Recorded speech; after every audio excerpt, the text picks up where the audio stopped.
Bonjour, mesdames, messieurs. Merci de suivre la RTS. C'est votre émission Point de vue. Dans ce numéro du dimanche 23 août 2020, on s'intéresse pour l'essentiel à la situation au Mali à la faveur de ce coup d'État qui a renversé le président Ibrahim Boubacar Keïta. Mon invité est un ancien ministre des Affaires étrangères du Sénégal, doublé d'un panafricaniste, actuellement député, vice-président de l'Assemblée nationale. Docteur Cheikh Tidiane Gadio, bonjour. Bonjour Omar. Vous êtes aussi le président de l'Institut panafricain de stratégie, paix, sécurité et gouvernance. C'est d'ailleurs sous cette casquette que cette discussion s'est engagée. On recueille notamment votre expertise sur ces questions que je viens de mentionner. Merci beaucoup de répondre à notre invitation.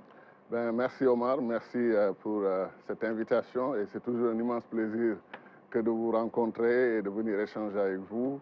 Nous avons eu quelques émissions dans le passé et je crois que l'échange a toujours été fructueux. Ouais, merci beaucoup en tout cas. C'est toujours un plaisir également de vous accueillir sur ce plateau. Ce coup d'État du 18 août, ce n'est pas le premier du genre dans ce pays voisin, le Mali. C'est le quatrième dans l'histoire de ce pays. D'abord, comment expliquer et comprendre ce scénario récurrent? Qu'est-ce qui nous a amené à cette situation-là? Voilà, donc le Mali est un pays extrêmement important du continent africain. Je l'ai dit dans plusieurs déclarations, plusieurs publications. Pour moi, le Mali, c'est le cœur de l'Afrique, le cœur de notre belle histoire, l'empire mandingue, Tombouctou, le patrimoine culturel, historique, intellectuel, religieux du continent africain. Nous sommes tous très, très attachés au Mali. Donc, tout ce qui se passe au Mali nous préoccupe, nous concerne. Et comme vous le dites, le Mali a connu 4 coups d'État militaires. Le général Moussa Traoré a renversé le grand panafricaniste Modibo Keïta. Le général Moussa Traoré lui-même a été victime d'un coup d'État renversé à l'époque dirigé par le président ATT, le général ATT. Lui-même renversé par un coup d'État en 2012 et le président Ibeka renversé lui aussi. Je crois que la seule passation de pouvoir entre guillemets des civils, ça a été le président Konaré et le président ATT qui était un militaire retraité.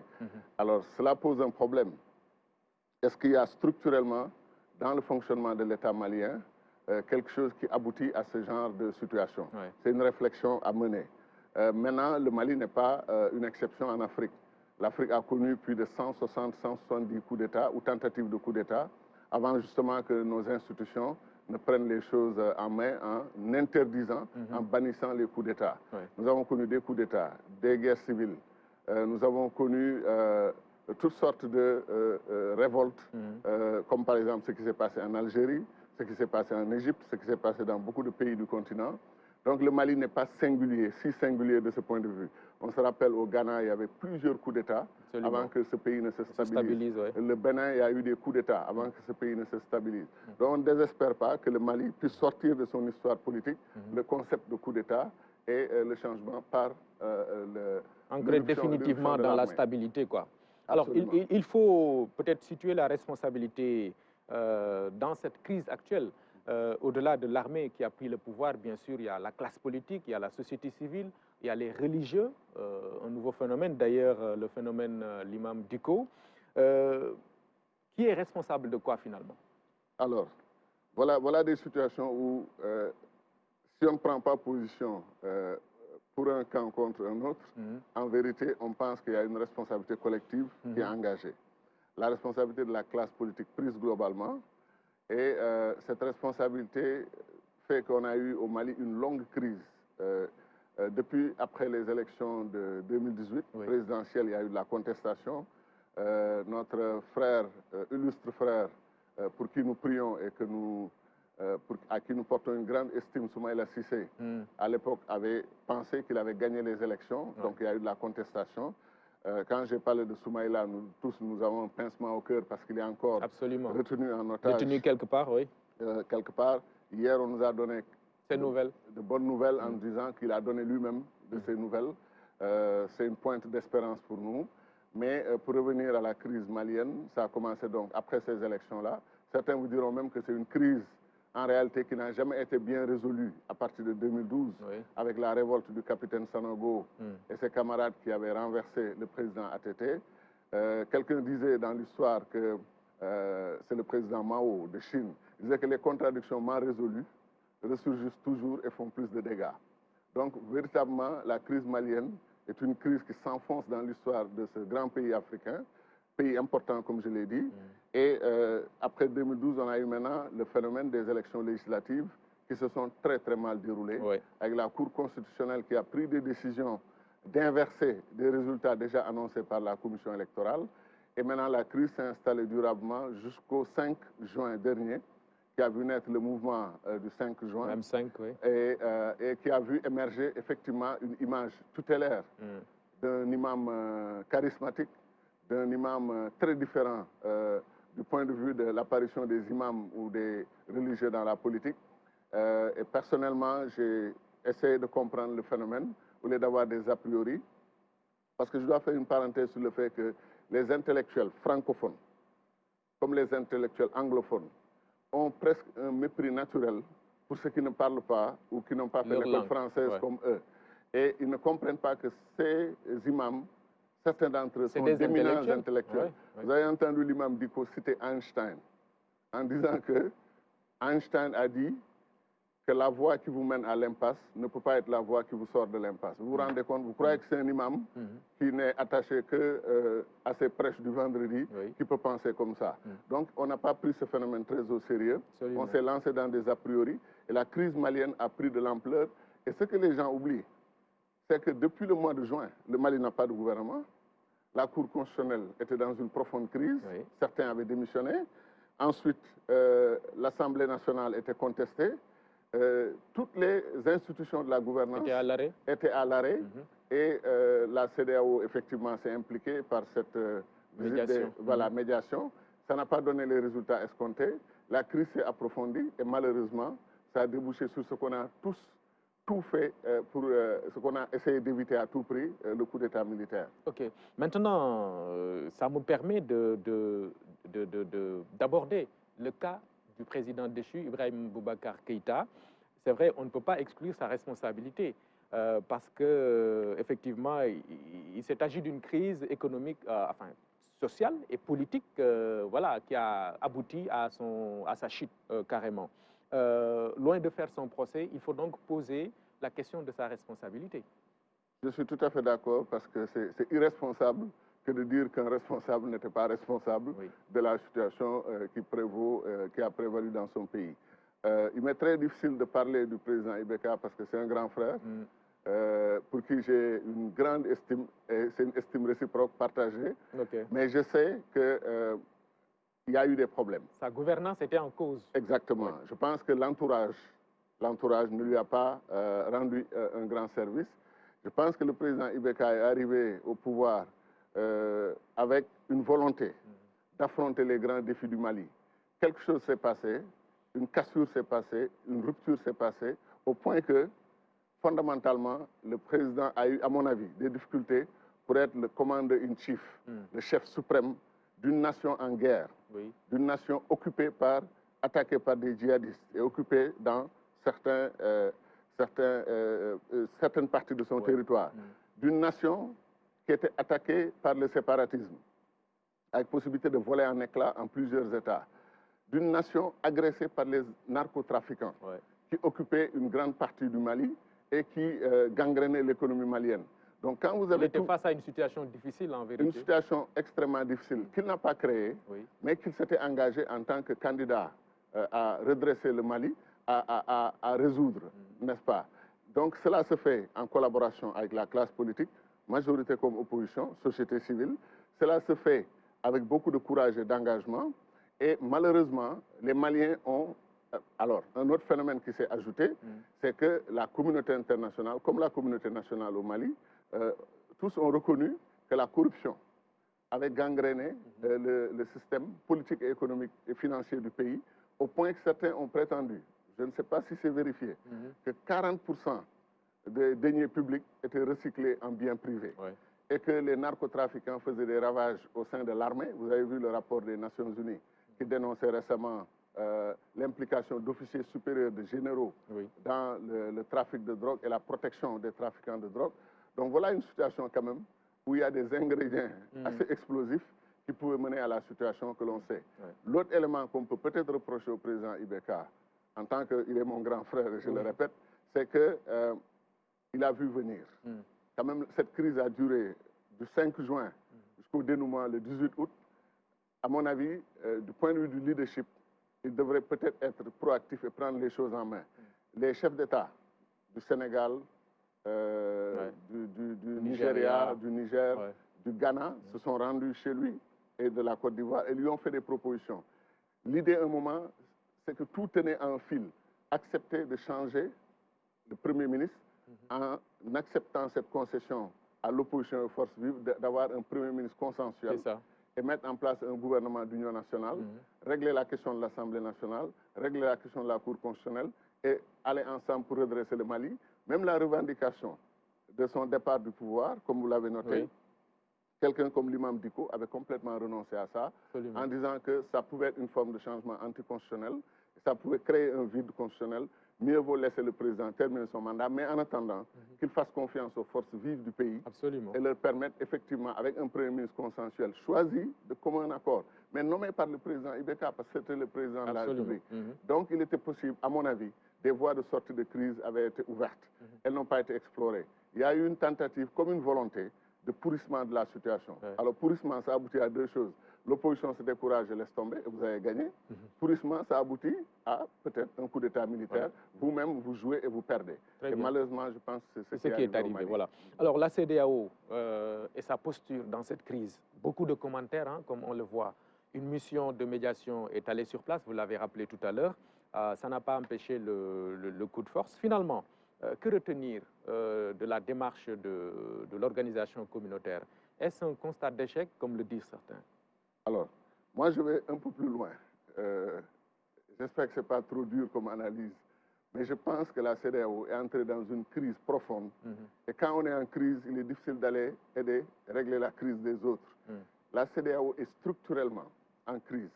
Imaginez-vous qu'un grand Africain, un grand panafricaniste, un visionnaire du continent, l'éminent Cheikh Anta Diop, avait dit en 1975, à la création de la CEDEAO, il dit, nos dirigeants ont encore choisi de mettre la charrue avant les bœufs. L'unité est une question éminemment politique. Elle n'est pas une question économique. Pourquoi ils appellent la nouvelle organisation la communauté économique des États de l'Afrique de l'Ouest? Parce qu'ils veulent évacuer la question politique. Et il dit, vous allez voir, ce sont des États nains, des États fragiles, des États non viables. Donnez-leur 10 ans, 20 ans, 30 ans, ce que vous voulez, et vous allez vous retrouver dans un champ de ruines avec beaucoup de crises un peu partout. Est-ce qu'il n'avait pas raison? Il a raison. Aujourd'hui, la CEDEAO, vous prenez pays par pays, il y a 2 ou 3 exceptions, nous traversons des difficultés un peu partout dans la communauté. Deuxième élément, les textes de la CEDEAO. Les textes doivent être dynamiques. Les textes doivent avancer avec l'histoire. La charte de la bonne gouvernance, le protocole pour la démocratie, les élections, etc.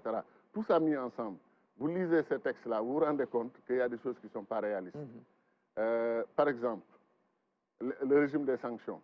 Quand il y a un coup d'État militaire, le pays est automatiquement suspendu, le pays est mis sous embargo, etc. etc. Alors, ce que je ne comprends pas, à l'époque, quand on luttait contre les coups d'État, on peut faire ce genre de formulation et peut-être faire des erreurs innocentes. Mais aujourd'hui... Ce n'est plus d'actualité. Non, ce n'est plus d'actualité. Et c'est très grave ce qui est arrivé. Le Mali, pays essentiel de la communauté, extrêmement important. Mali en guerre. Mali attaqué par le Covid, comme tout le monde, le coronavirus. Le Mali menacé d'effondrement et de désintégration en plusieurs États. Le Mali victime du séparatisme. Le Mali qui connaît une crise économique très sévère à cause de la combinaison de tous ces éléments, tous ces facteurs.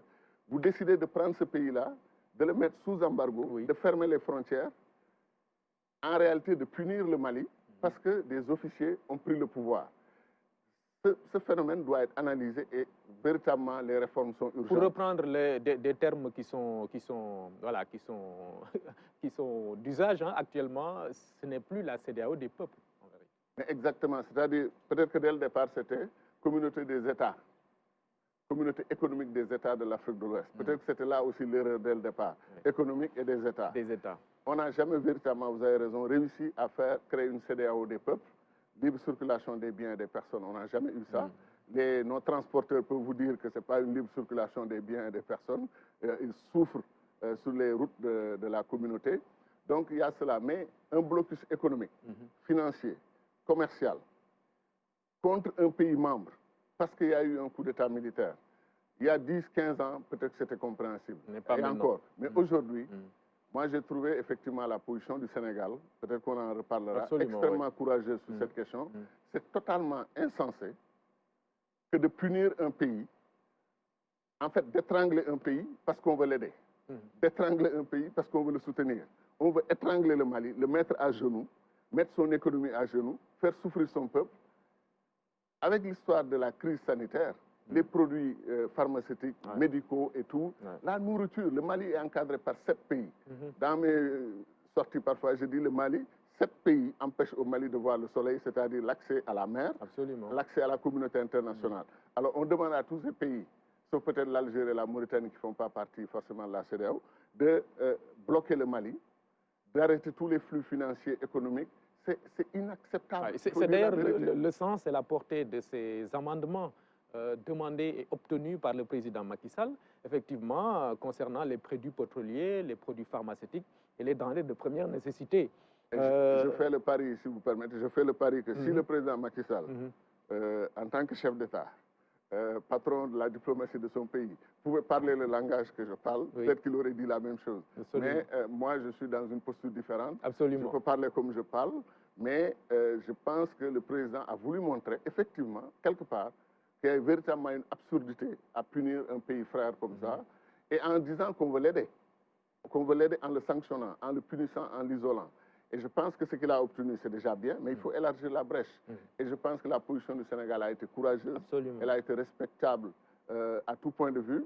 Et c'est une preuve supplémentaire que le président du Sénégal, tous les Sénégalais ensemble, comprennent que le Mali, quand il s'agit du Mali, il y aura une exception sénégalaise. Au-delà même de cet embargo, sur la question de la montée en puissance des forces, de l'usage de la force, en d'autres termes, le président de la République a prôné le dialogue et l'accompagnement de ce pays frère. Mais il a plus que parfaitement raison sur le fait qu'il est inimaginable qu'un texte de la communauté sorte pour dire nous allons faire une opération militaire contre le Mali. Vous imaginez le Sénégal accepter de faire partie d'un projet de déclaration de guerre contre le Mali? Parce que c'est le cas.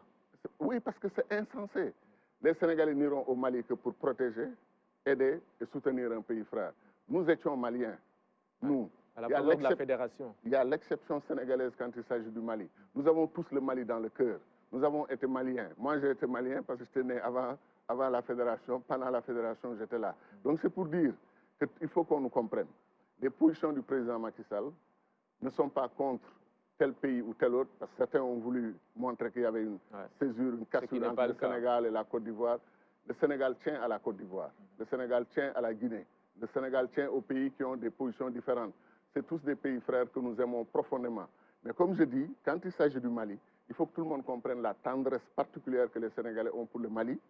Et on ne peut pas nous mettre dans une certaine catégorie. Rien de violent ne viendra du Sénégal contre le Mali, au contraire. Au-delà même, il y a des raisons objectives que vous avez expliquées tout à l'heure. Un pays déjà en crise, sur toutes ses facettes, si on utilise les armes, ça va pratiquement dégénérer. Un pays qui souffre déjà de quelques problèmes économiques, si on fait l'embargo, c'est catastrophique. Mais je vous jure, Omar, aucun Sénégalais, et normalement aucun citoyen de la CEDEAO ne peut accepter de prendre des armes contre le Mali. Ça n'a aucun sens. Le Mali a besoin qu'on prenne des armes avec lui contre les djihadistes, contre les narcotrafiquants, pour l'aider à préserver son intégrité territoriale et à régler ses problèmes de communauté, des communautés Peul, Dogon et autres qui s'entretuent. C'est de cela qu'a besoin le Mali. L'autre élément maintenant, qui est extrêmement important, c'est qu'un pays, un grand pays du monde, dès qu'il a entendu la position de la CEDEAO, a annoncé ce matin ou hier soir qu'il va suspendre l'aide militaire au Mali et le soutien à l'armée malienne. Vous vous imaginez un grand pays que je ne nommerai pas, mais que tout le monde connaît. C'est-à-dire qu'ils prennent ce qu'on appelle leur cul, c'est-à-dire ils partent de la position de la CEDEAO pour développer. Donc la CEDEAO doit bien réfléchir à ce qu'elle annonce comme position. L'autre élément, si après le coup d'État, 1 million de Maliens étaient sortis pour dire c'est nous qui avons élu le président Ibeka en 2018. Vous n'avez pas le droit de l'enlever. Remettez-le au pouvoir. Là, les débats changent, les termes du débat changent. Mais malheureusement, on a vu plutôt un soutien populaire à l'action des militaires et le peuple prend la précaution de préciser que ce n'est pas les militaires qui ont apporté le changement, c'est eux qui se sont battus, qui ont perdu des vies humaines, plus de 14 victimes vers les 10, 11 et 12 juillet, et que c'est eux qui ont mené le processus. Les militaires n'ont fait que conclure ce processus. Donc le peuple réclame la victoire par rapport au changement. Et donc comment la CEDEAO, au regard de tous ces éléments, la CEDEAO est dans son rôle. On est obligé d'appliquer nos textes jusqu'à ce qu'on change nos textes. Et moi, je plaide pour qu'on change nos textes et qu'on gère les situations. L'Union africaine, quand il y a eu le changement en Algérie, moi, je ne me rappelle pas que l'Union africaine ait condamné l'Algérie et suspendu l'Algérie. Quand le général Al-Sisi a pris le pouvoir en Égypte, je ne me rappelle pas qu'on ait suspendu l'Égypte. Je ne plaide pas pour qu'on n'applique pas les textes. Au contraire, je dis qu'il faut les appliquer. Nous sommes tous contre les coups d'État. Nous sommes tous contre les changements anticonstitutionnels. Mais le Mali est une exception africaine, comme l'Algérie était une exception africaine, comme l'Égypte était une exception africaine. Donc on doit appliquer un tarif particulier au Mali, le soutenir, l'aider à sortir de cette crise. Et je pense que le président Macky Sall, en disant dialoguons, accompagnons le Mali, allons discuter avec les mutins, allons voir comment ramener rapidement l'ordre constitutionnel au Mali. C'est ça la voie, c'est ça la bonne voie. Et je pense que les Africains doivent se réveiller et arrêter de dire on colle au texte, on colle au texte. C'est bien de coller au texte et au principe, mais c'est mieux de gérer la réalité et d'aider un pays frère à sortir de ses souffrances. Oui, en parlant d'interprétation des textes de la CEDEAO et même de l'Union africaine, on pense notamment à la Charte africaine des droits de l'homme et des peuples et à ce protocole de la CEDEAO sur la bonne gouvernance, etc. Et les élections. Ici, c'est une gouvernance pratiquement, soit c'est dans l'intérêt des peuples ou contre le peuple. C'est bien cela. En vérité, je pense que vous touchez du doigt un des autres grands problèmes de la CEDEAO et de l'Union africaine. Quand j'étais ministre des Affaires étrangères, je vous jure, si on retrouvait les enregistrements qu'on avait fait en 2001, 2002, 2003, quand on discutait de ces questions, vous imaginez, j'avais des clashs avec mon grand frère et ami, que Dieu ait pitié de son âme, Ali Triki de Libye. Chez lui, il n'y avait pas d'élection, mais il participait au débat sur les élections pour exiger que seule l'Union africaine, seules les communautés régionales fassent la surveillance des élections. Et je lui disais que je ne me rappelle pas un seul exemple d'une élection surveillée, même au Zimbabwe à l'époque de Mugabe, d'une élection surveillée par l'Union africaine, où tout le monde entier constate des irrégularités, des fraudes massives. Et le rapport de l'Union africaine dit que les élections se sont excellemment déroulées, tout s'est bien passé, tout était calme et que le scrutin était transparent. Alors je leur ai dit, pourquoi l'Union africaine n'innoverait pas? Pourquoi on ne demanderait pas aux sociétés civiles africaines? On leur donne les moyens, on leur donne tout ce qu'il faut comme ressources, et ces organisations-là vont surveiller les élections et font un rapport objectif. Ça, c'est un problème. Deuxième problème important, c'est la prévention. Aujourd'hui, la tension est lourde en Afrique de l'Ouest. Il faut qu'on se dise la vérité. Chacun d'entre nous dort avec un œil fermé, l'autre œil observant la situation en Côte d'Ivoire, la situation en Guinée-Conakry, des pays auxquels nous sommes extrêmement attachés, parce que ce sont des pays frères, des pays amis. On n'aimerait pas qu'il se passe déroule des choses graves, comme ce qu'on a connu dans la crise post-électorale en Côte d'Ivoire en 2010. Qu'est-ce que nous pouvons faire aujourd'hui? Qu'est-ce que nous devions faire il y a 6 mois, il y a 1 an, pour aider la Guinée et aider la Côte d'Ivoire? En Guinée, il y a eu beaucoup de manifestations. On parle de 100 et quelques morts déjà avant les élections.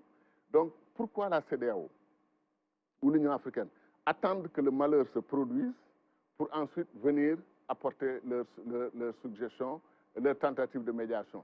À mon avis, des médiations préélectorales devraient être instaurées et qu'on aille rapprocher la classe politique, les aider à dépasser les difficultés, les contradictions, plutôt que d'attendre que l'incendie commence pour venir maintenant avec du matériel de sapeur-pompier, essayer de... Donc, pour moi, on va même jusqu'à demander le rétablissement du président Ibeka dans ses fonctions, ce qui est utopique et pratiquement irréaliste.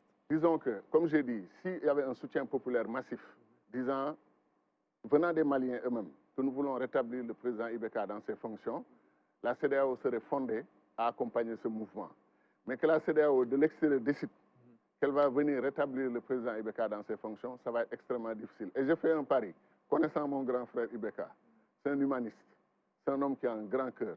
Si aujourd'hui il était consulté, Monsieur le Président, par ses pairs, est-ce que vous êtes d'accord qu'on attaque le Mali, qu'on dompte l'armée malienne et qu'on vous remette au pouvoir? Il leur dira non, merci. Je vous jure que je le pense sincèrement, il leur dira non, merci, parce qu'il est non violent.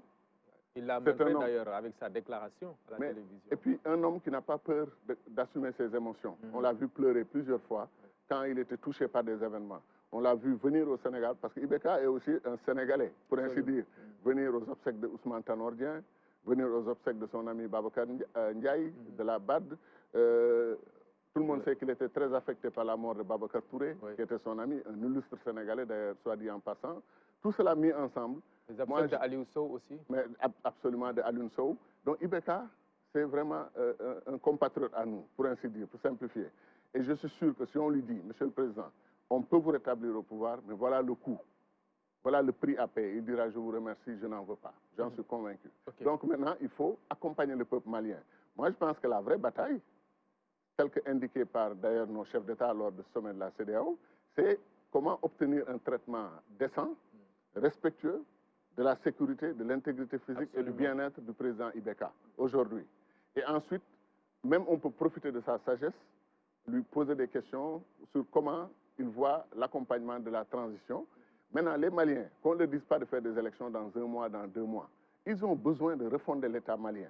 Ils ont besoin de mettre en place une feuille de route contre la corruption, une feuille de route pour l'unité nationale, une feuille de route pour régler les questions communautaires, une feuille de route pour régler la question du séparatisme, une feuille de route pour lutter contre l'économie criminelle. On ne peut pas leur donner... L'organisation des élections n'est pas une urgence, quoi. Non, c'est une urgence, dans le sens de il faut rétablir l'ordre constitutionnel rapidement. C'est ça.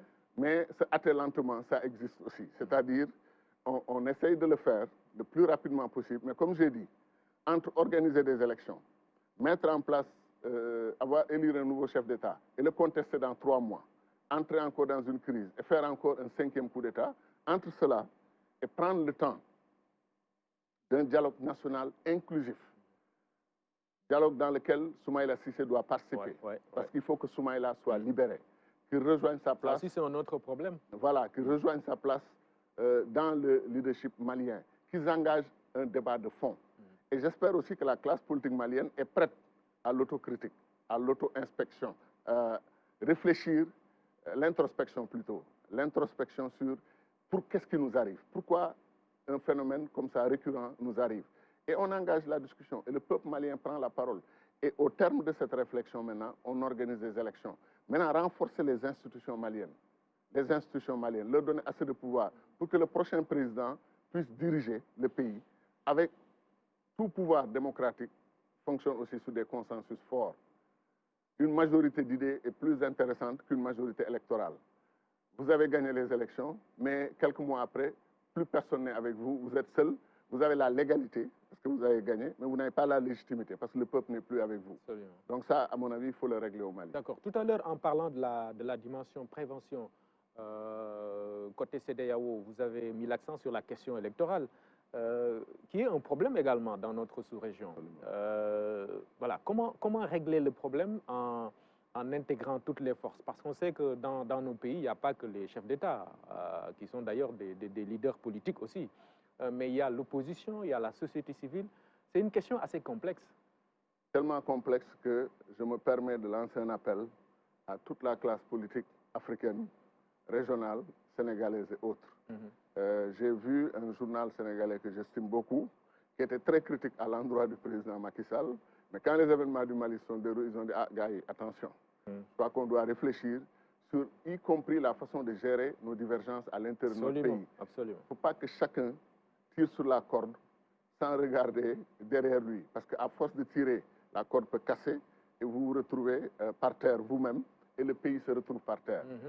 Le Sénégal est plus important que nous tous réunis parce qu'on l'a trouvé ici et si tout va bien, on va laisser le Sénégal ici et on va avancer. Donc, il faut léguer ce pays aux générations suivantes en bon état, qui fonctionne bien et qui prend en charge ces défis. Et cela nous manque un peu parfois dans le comportement des oppositions.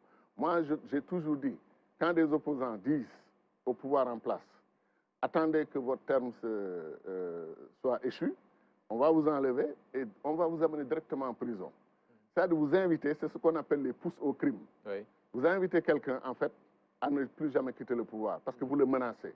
Alors que si en Afrique, moi je pense que c'est une discussion qu'on doit ouvrir, l'idée de pouvoir quitter le pouvoir, l'idée de quitter le pouvoir en toute sérénité, en sachant qu'on a un jeu démocratique civilisé, que demain vous pouvez circuler dans la rue et être salué par vos compatriotes.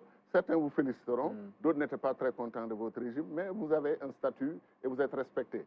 Cela est extrêmement important. La question de l'amnistie, la question de comment faire que les anciens leaders soient très confortables dans leur pays. Maintenant, ce que je dis, les crimes de sang, ça, si vous tuez le frère de quelqu'un, le mari de quelqu'un, vous avez un problème avec ces personnes-là, pas avec nous. Donc ça, ce n'est pas à nous de vous pardonner, c'est à Dieu et à cette famille-là. Ça, c'est un autre problème.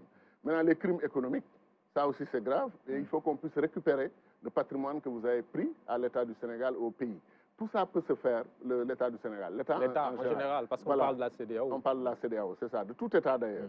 Qu'on puisse récupérer, pas des mécanismes et tout ça, mais arrêter l'histoire de menacer, de réprimer, d'annoncer des... etc.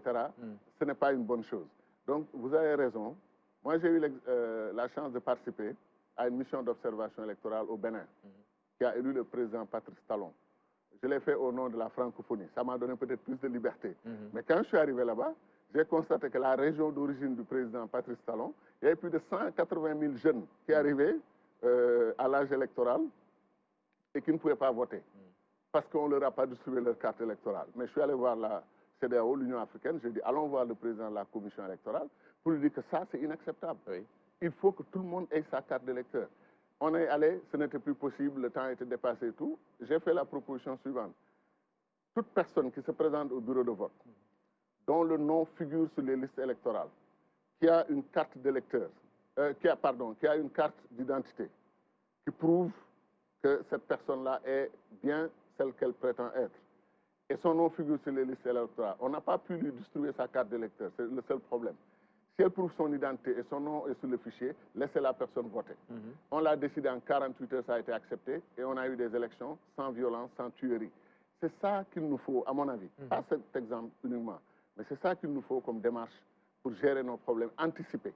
Ne pas attendre que les problèmes se posent pour venir après, comme je dis, en sapeur-pompier, et souvent c'est trop tard. D'accord. Alors, dans les missions de médiation, souvent, ça aussi c'est un problème que j'allais oublier. La CEDEAO, c'est vrai, a dépêché une délégation de haut niveau, hein, d'ailleurs, qui est allée sur place pour discuter avec les acteurs. Mais souvent aussi, dans nos organisations, on fait un casting. Un casting qui parfois n'est pas, voilà, est discutable. Hein. Pour dire le moins.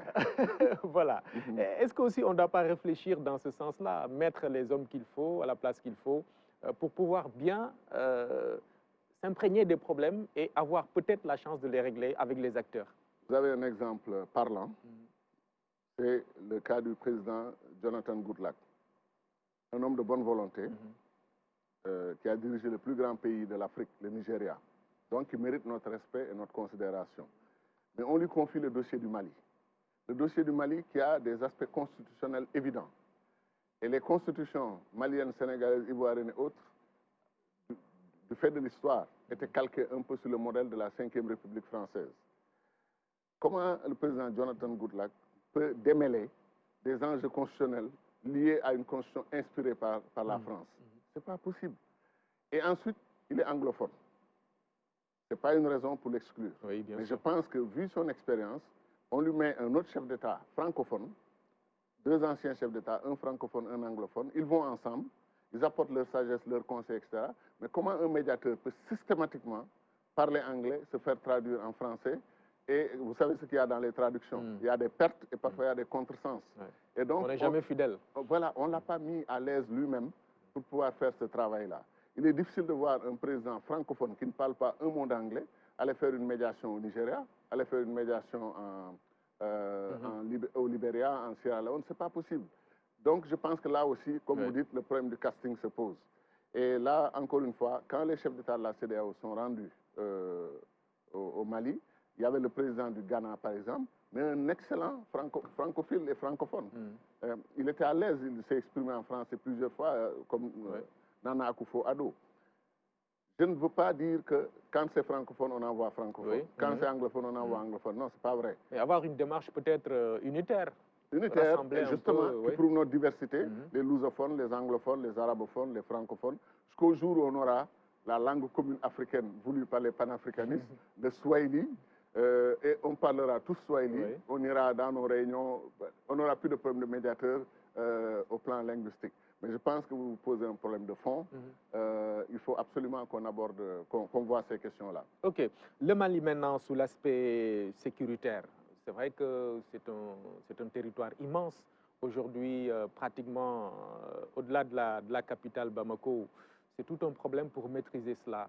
Alors ça aussi, c'est un autre problème qu'il faut peut-être intégrer dans la situation actuelle pour mieux trouver une solution.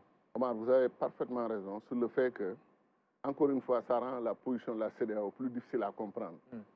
Le Mali est en guerre. Le Mali est attaqué par les terroristes. Et les terroristes n'attaquent pas que le Mali. Je l'ai toujours défendu, y compris sur votre plateau ici. C'est l'Afrique qui est sous attaque.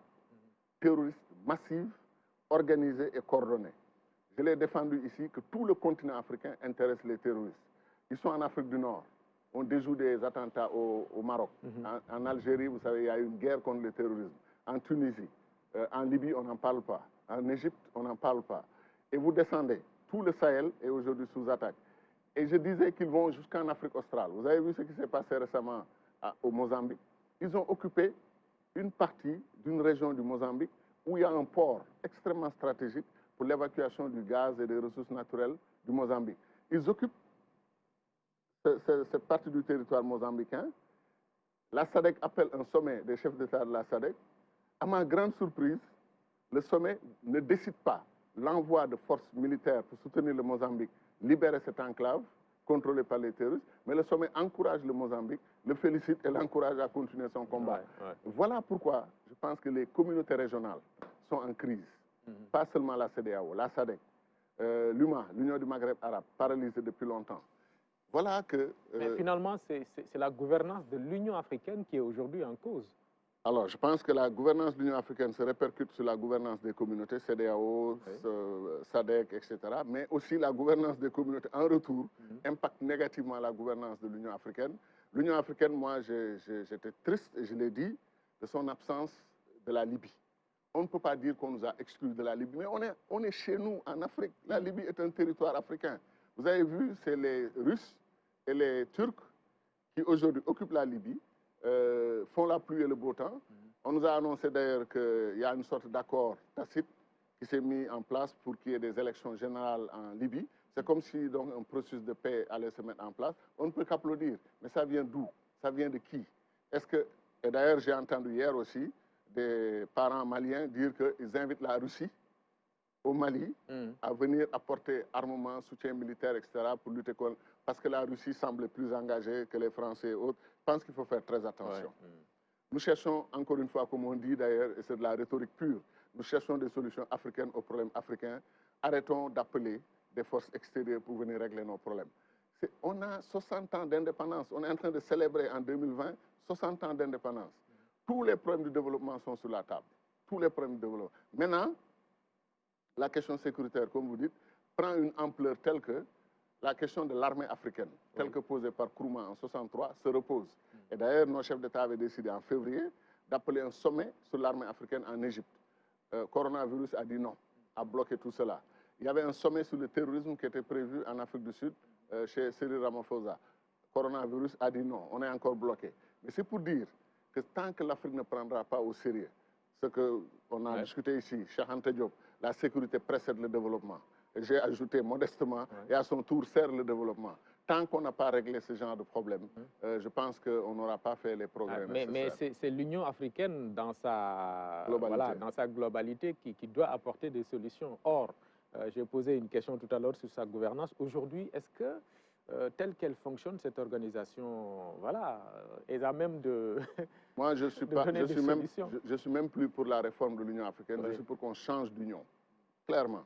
Moi, je suis pour qu'on change d'union parce que l'Union africaine, c'est les fondamentaux qui ne sont pas bons. Vous dites que vous faites une association d'États indépendants et souverains. Aucun de ces pays, vous n'invitez aucun de ces pays à lâcher une parcelle de souveraineté pour qu'on aille de l'avant ensemble. Aux États-Unis, vous avez 50 États. En Inde, vous avez une fédération de 20 et quelques États. Mais chaque État lâche quelques éléments de souveraineté, par exemple comme la défense, comme la diplomatie, comme la monnaie, comme le commerce extérieur. On le confie à l'entité fédérale.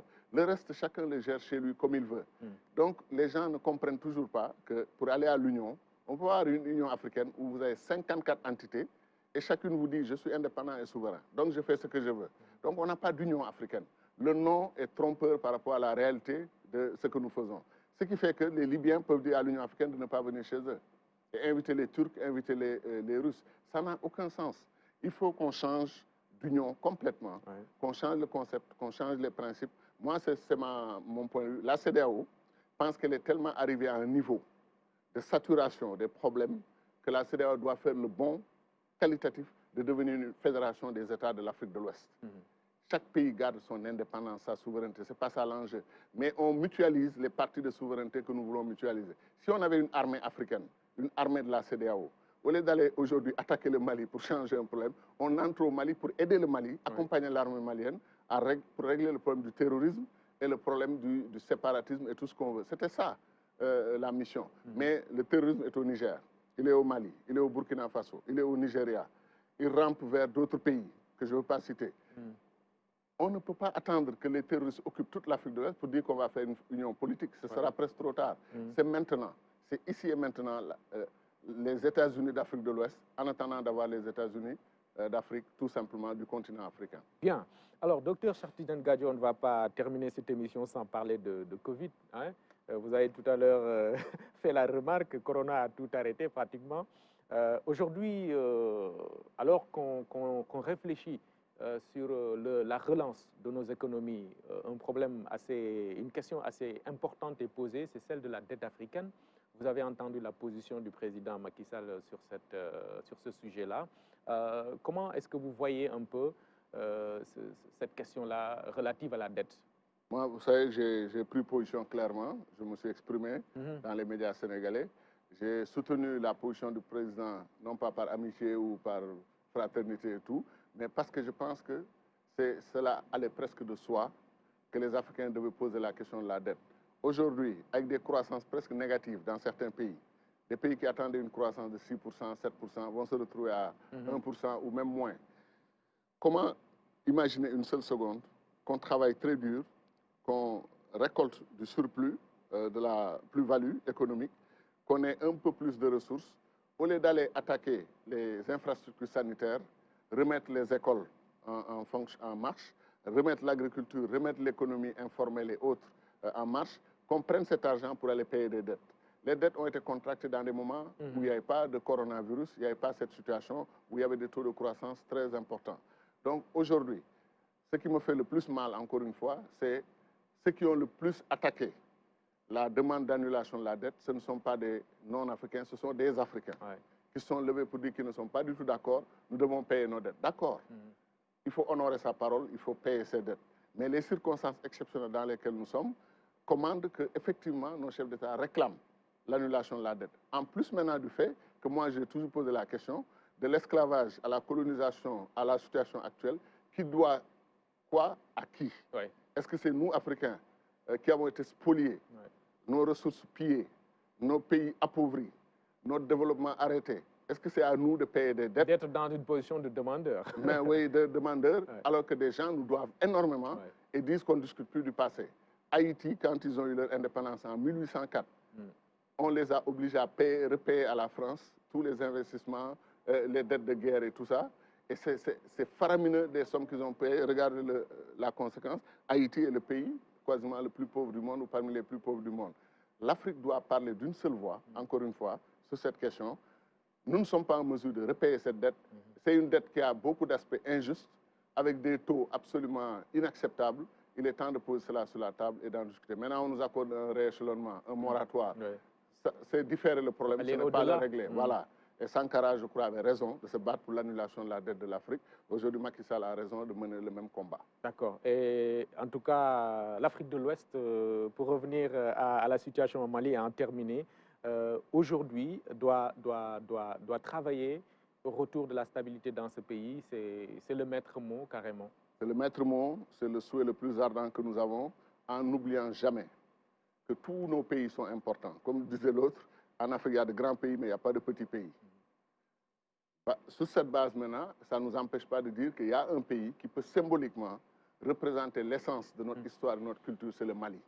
Moi, j'aime profondément le Mali pour tout ce qu'il représente. Et je pense que nous sommes tous des Maliens. J'ai toujours pensé que nous sommes des Peuls du Mandé, des Sérères du Mandé, des Wolofs du Mandé. Nous sommes tous liés à l'histoire et à la culture mandingue. Et de ce point de vue, je pense que sauver le Mali, c'est sauver l'Afrique de l'Ouest et c'est peut-être même sauver le continent africain. En tout cas, ça doit faire jurisprudence. Des histoires de sanctions violentes et virulentes contre un pays, blocus économique, financier, commercial d'un pays frère, menace d'utilisation de la force, ça vraiment, c'est des questions qu'on doit poser sur la table et discuter et les bannir entre nous. Allons aider le Mali, soutenir le Mali, aider le Mali à se rétablir plutôt que de venir menacer ce pays. Le Mali a besoin de nous, le Mali n'a pas besoin qu'on soit contre lui.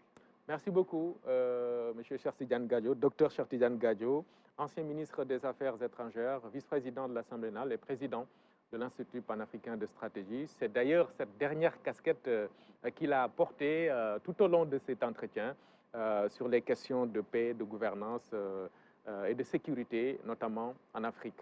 Merci beaucoup d'être venu à cette émission. Mesdames et messieurs, merci d'avoir suivi. On se retrouve dimanche prochain.